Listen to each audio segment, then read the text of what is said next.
Everyone get out!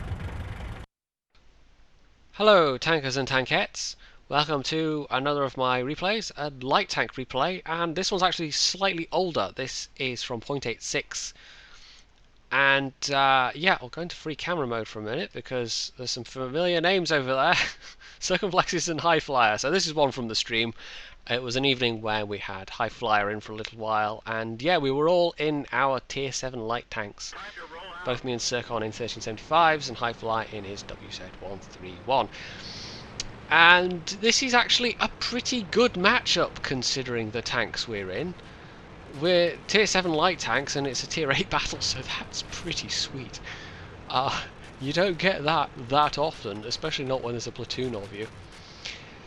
It's Fjords, it's regular Fjords. Is there any other kind of Fjords? No, so I'll shut up. Yeah, even in this matchmaking, you still don't want to be dancing head to head, but it's an awful lot nicer than if you're in with tier 10s, even in a platoon. So we're all just getting into advanced positions, basically. Try and take out enemy scouts, try and spot things, maybe do a little sneaky bit of damage. You can see High Fly's already engaged with the enemy WZ, and Circon's gone over there as well. I've just gone around to this corner to see if I can spot anything. A bit of a tricky proposition with the trees in the way, but less so since the map was changed, obviously. There's stuff behind me coming up, so I know I'm not alone. There's an IS-3 back there. So far there's a couple of light tanks, which is not surprising, of course. They would get there first. And I know that Indian Panzer doesn't have amazing firepower or amazing anything else, but hey, it's an extra gun in the fray. So there we go, there's an enemy 1375, it'll lay some hurt on him. And T69.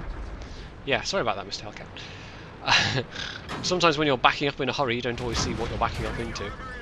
It is possible to hurt a T69 with this gun, but not reliably. Anyway, gonna back up so I can reload. High Flyer is now closest to me. Circon is still kind of in his former position. And there's an IS-3 coming around the corner. Okay, but we've got one of our own, so this isn't necessarily massive panic. I just don't want to be at the front of the pack because I can't hurt an IS-3 frontally, not with my regular ammo. But, oh, there we go. That was into the side armor of the type.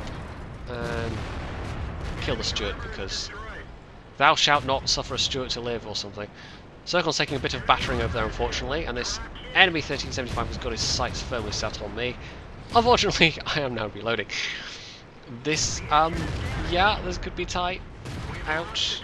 Fortunately, that one went in my tracks, and I think he is now actually reloading himself, so I obviously, you know, tracks and engine damage, so I was kind of debating there, do I use it for my engine or do I use it for my tracks and have a crippled engine the rest of the match? But now I was able to make it survive the length of time to get my tracks repaired. Now, yeah, IS-3, don't want to be engaging him frontally. I made a mistake here though. I should have been using this time to reload. Yeah, I still had 4 shots left, but even so. High Flyer, you can see he's on very low health. Circon, unfortunately, is dead at this point. But I'm thinking, right, I'll sneak around behind that IS-3.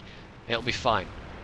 Nothing can possibly go wrong, except possibly an enemy tank appearing.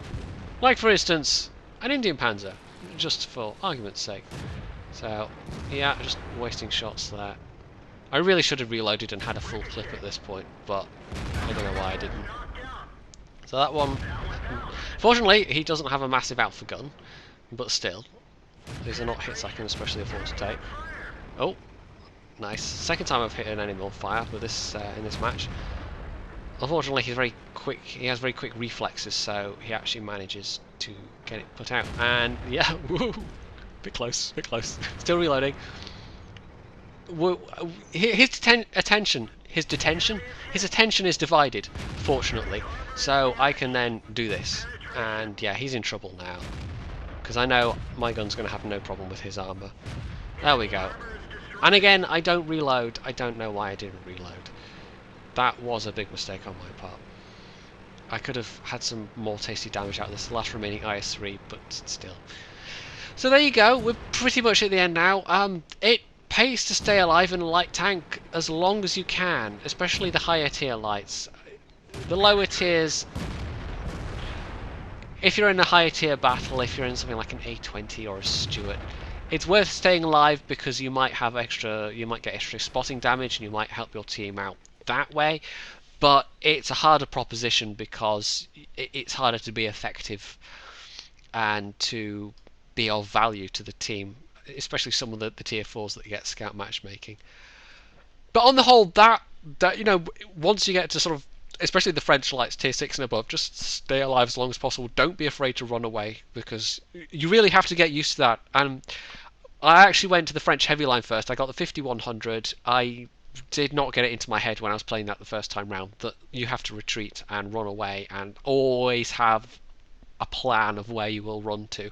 Never put yourself in a position where you can't then retreat and reload. It was playing the French lights that really hammered that home, the 12T and this thing, the 1375, and it's a lesson that served me well when going back to the French heavies. But it's the same with any autoloader. So the results were pretty good. I had a pretty nice damage count. That was on a par with the heavy tanks on our team. The only person that really did more than me, in fact the only person that did more than me full stop, was the KV5. Highfly did okay. Zircon did a bit of damage. He's sort of about halfway down the scoreboard. I don't think the 1375 is his favourite tank, but he wants the 1390, and of course we all want the bat chat. Who doesn't want a bat chat? So yeah, it was the fact that I was obviously doing damage against higher tiers that got me the nice score there. It was really purely all on the damage and just staying alive to do the damage, because you can see I didn't do any spotting really, and that being at a time, it was a ×3 event, so that was quite a nice amount of XP for a daily. So on the whole, yeah, the 1375, I have to be in the right mood to take it out, but it is not a bad machine at all. The nature of the gun is, yes, the penetration's pants, but the autoloader aspect is what saves it from being utterly... If that was a single shot gun, if you were just firing like a... If it was a normal gun, why am I struggling to say that? I don't know. If it was a normal gun, it would be a far worse tank, but as it is, it's actually... Sometimes it's terrible, but sometimes it's really great, and the rest of the time you just do what you can. Because that couldn't at all go for any other tank in the game. Anyway, if you enjoyed this video, you can hit the like button, you can subscribe to my channel, you can go check out my Facebook page, and of course, as always, stay tuned for more.